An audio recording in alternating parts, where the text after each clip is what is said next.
Now, I'd like to remind everyone about a few housekeeping things here. For the audiences who are joining us online, you can ask your questions. I'm very, very interactive in the way I run these sessions. So please ask your questions online using the GlobeSec app. I have my tablet with me. The session time here is 30 minutes, and that will include all the questions from you. If you do have a question here in the audience, please raise your hand. Do stand up. Give me your name, the organization you represent, and keep your question quite short. We're running very short on time, so I want to ensure that we get in as many of your perspectives and questions as possible. I also want to make sure that our online audience knows to make sure that when you ask your question, please keep it succinct so that I'm not trying to figure out what exactly you're trying to ask, and that saves a heck of a lot of time too. Minister Jaishankar, thank you very much. Day 2 of your trip to the CEE.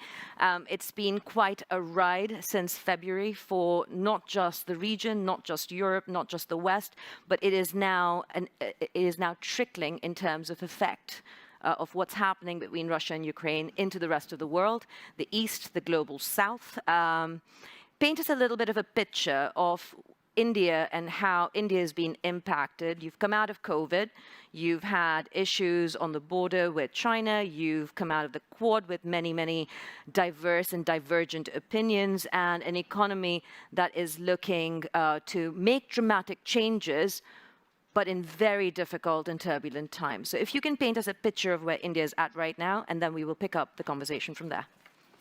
Okay, let me go with exactly that flow. I think, yes, we are largely out of the COVID, though it never quite goes away. But we are out of the COVID also with a strong sense of economic recovery. I think there's a lot of optimism about rebuilding, and not just rebuilding, but actually leapfrogging in many areas, particularly digital.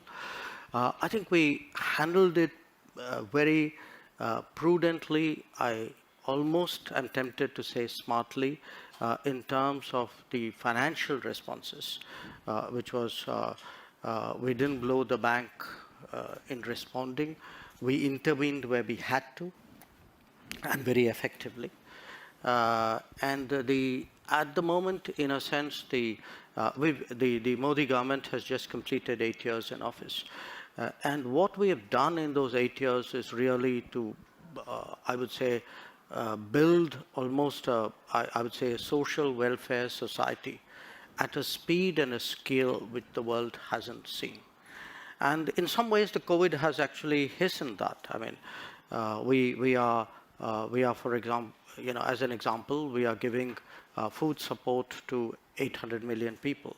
And we've been doing this for more than 2 years. So that's like the population of the US and EU put together.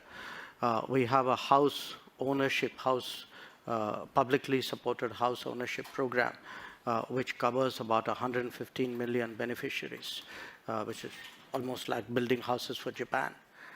Or even if you look at terms of, this campaign, this program actually to replace firewood with gas cooking. It's impacted 80 million people. That's like changing Germany's kitchen in the space of a few years. So there's a lot going on there. And why I mention that is many of the global developments today have the potential of actually putting that under stress. Your second reference was to China. Yes, we are going through a particularly difficult patch in our relationship with China. We've had differences in the past, but we've never had a situation where, after 1962, where really agreements on not bringing forces to the border have been disregarded. A very large number of forces have been brought to the border. We've had a clash. People have died. And this has not happened now. It happened 2 years ago. So in a sense, it's a bit of a diversion, but it's also a useful reminder to Europe that there were other things happening in the rest of the world which sometimes Europe perhaps doesn't pay enough attention to. And there's also been Afghanistan, and what happened there, the circumstances in which the Western, particularly American military forces, left finally, and now we have Ukraine, and coming into this region. It's a region which I know well. I have lived here in Budapest and in Prague, and it's a region which has been very helpful to us when we wanted to get 20,000 students out of Ukraine. Slovakia, Hungary, Poland, Romania, even Moldova.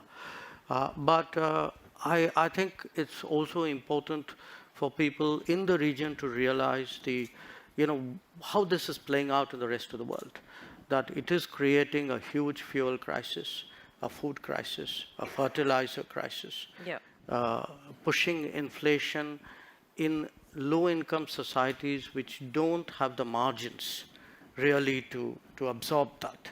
And so it can very quickly become political in many societies. I think that brings up an interesting question that's come in from an online audience member, which is relevant to this, this point that you make about the rest of the world versus right here, right now in Europe or in the West. How interested are the Indian people in the war in Ukraine? Is it a major concern? Is it a minor concern? And you've kind of alluded to the fact that it's affecting fuel, it's affecting food, but how interested is the populace itself? I think it's a major concern. It's a major concern for two reasons. Look, today our existence is very connected. I mean, everybody sees things on the television, on their phones, on the net. So wherever you are, and because bear in mind today India is a very digital society. Even people at lower levels of income, the one thing they do have is the connectivity. So there is a lot of awareness. I don't think anybody, everybody is, to put it mildly, disturbed at the conflict. They see the pictures, they see that happening. But the other part of it is begun to impact people's daily lives. That it's impacting the petrol cost at the bunk. It is impacting your wheat cost in your shopping. It will have impact for farmers to get along with sowing, and I think businesses of when it impacts business. Because it is impacting business in multiple ways. There's a container problem, there's an insurance problem. You don't get certain commodities, or if you do, the prices are up. So it's disrupting life. And it's not a unique causal disruption. At the same time, I think some of the lockdowns in China are also having an economic impact. So, but when you disrupt the economy, it shows up in employment. So I think it does trouble people. Trouble people is a very well, it's a job of a government. I understand it would trouble people. I think it troubles people in the West as well when cost of living crisis starts hitting. At some point, when you look at global supply chains, this is a very different world in 2022 that we operate in versus, say, in 1991, pre-liberalization, when India could afford to stand by non-alignment as it was defined then. I think a lot of critics would ask you the increase in your oil imports that have happened between 2021 and 2022, it's 9 times higher as of this month. You have been questioned in terms of that increased oil import from Russia, $95 a barrel for Russian oil, 119 approximately for Brent crude. Is that profiteering? Is that looking out for your own interest? What does that really mean for foreign policy in India? And how do you tie non-alignment with 9 times more oil imports out of Russia? How do you make the two meet? Well, look, first of all, I don't see a non-alignment oil connection at all. Today Europe is buying oil. Europe is buying gas. I just read the new package of sanctions. Now, the package is designed in a way in which consideration has been given to the welfare of the population. So, pipelines have a certain carve-out. And timelines have been given. It's not like tomorrow morning everything's going to be cut off. So people need to understand, if you can be considerate of yourself, surely you can be considerate of other people. So if a Europe says, look, we have to manage it in a way in which its impact on my economy is not traumatic, that freedom or that choice should exist for other people as well. Now, in terms of our oil purchases, we don't send people out there saying, go buy Russian oil. We send people out there saying, go buy oil. Now, you buy the best oil you can in the market. So I don't think I would attach a political messaging to that. I would also... How do you not conflate the two? I mean, I know the Indian-Russian relationship is strong, but you also have issues with China. How do you then sit back and define Indian foreign policy at this point where the West seems to be quite vociferous in trying to curtail funding for the war in Ukraine, whereas by purchasing this oil for national interest, India is being asked, are you funding this war? So, look, I mean, I don't want to sound argumentative, but then tell me if buying Russian gas is not funding the war? I mean, why is it's only Indian money and oil coming to India which funds, but it's not gas coming to Europe which funds? I mean, look, somewhere, I mean, let's be a little even-handed out here. And even this, look, the whole narrative that it's gone up 9 times. I mean, it's gone up 9 times from a very low base. And it was a very low base because at that time the markets were more open.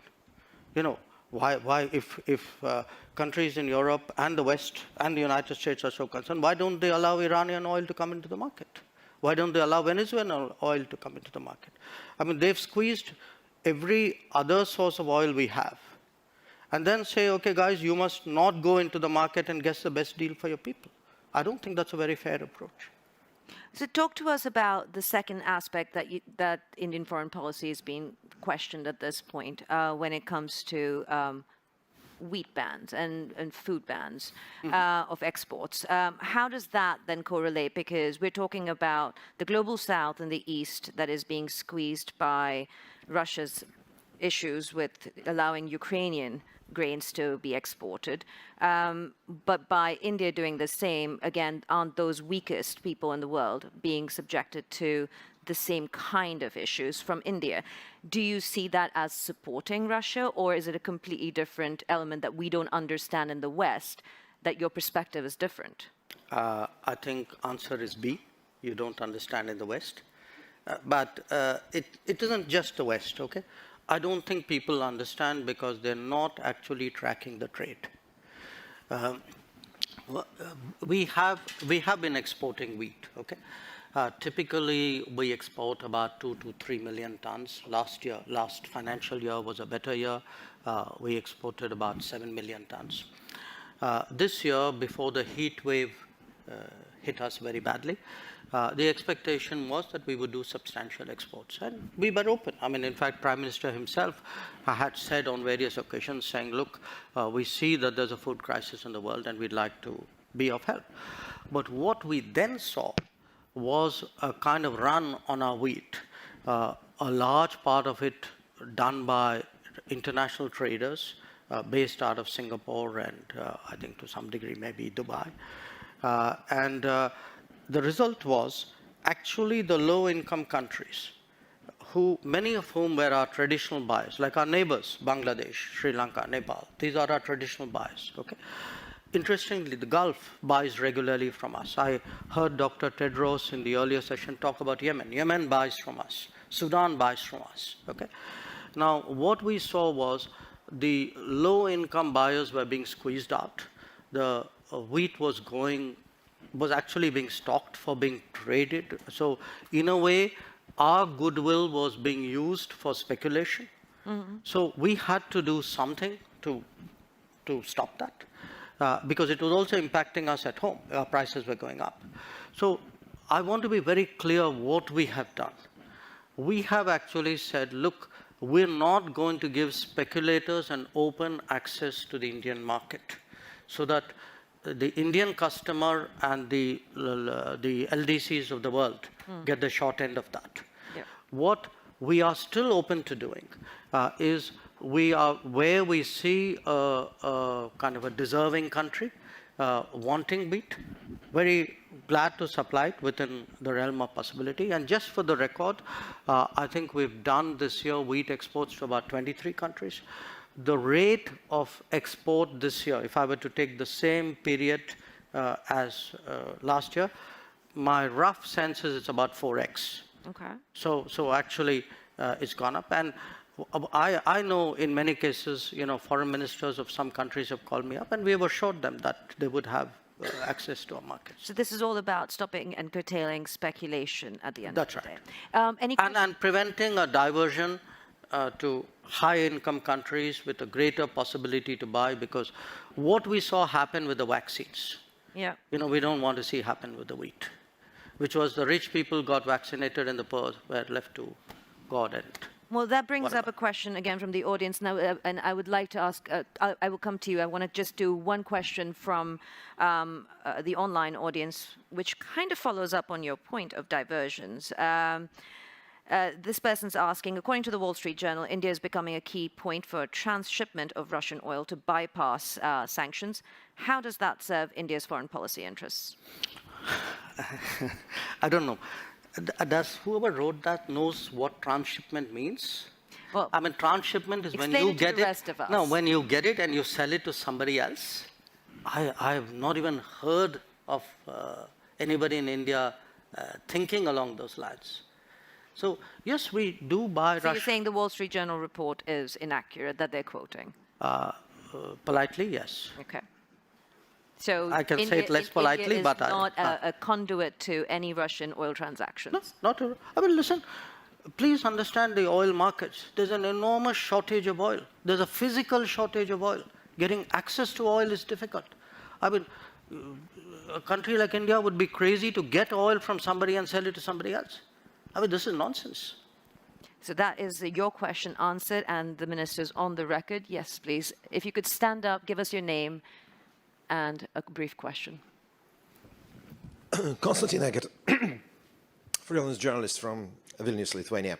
Dr. Jaishankar, with the Indian government essentially ignoring war crimes in Ukraine, not condemning Russia, not doing sanctions, Question. you then expect, I'm totally sorry, I know what I do, with India counting on global support for in its struggle with China, its issues with China.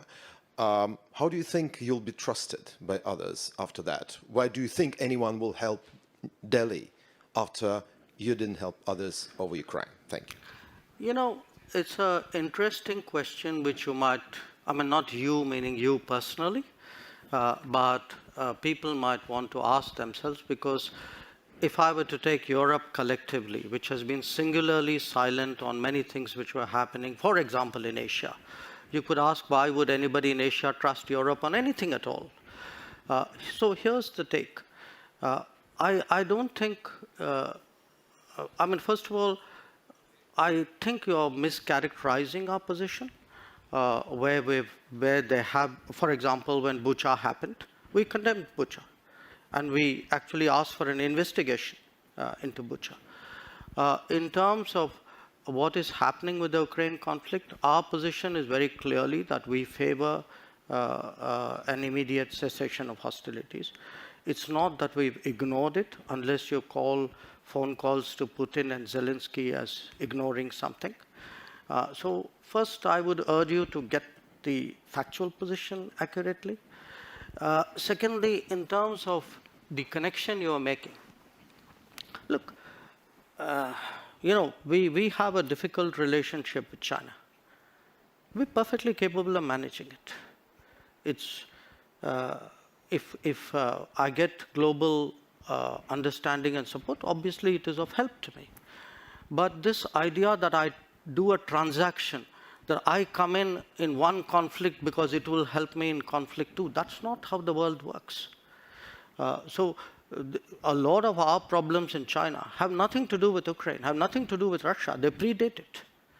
And there are, I mean, if we are getting into who is silent on what issue at what point of time, I could point to a whole lot of issues on which, as I said, I mean, Europe has sort of held its peace. So, I mean, it's a great polemical point you made. So I take it in that spirit. I think as a follow-up to that, a lot of the noises I've been hearing, both in the United States and here in Europe, is on a similar train that you have a problem with China on the border. It's been going on for decades now.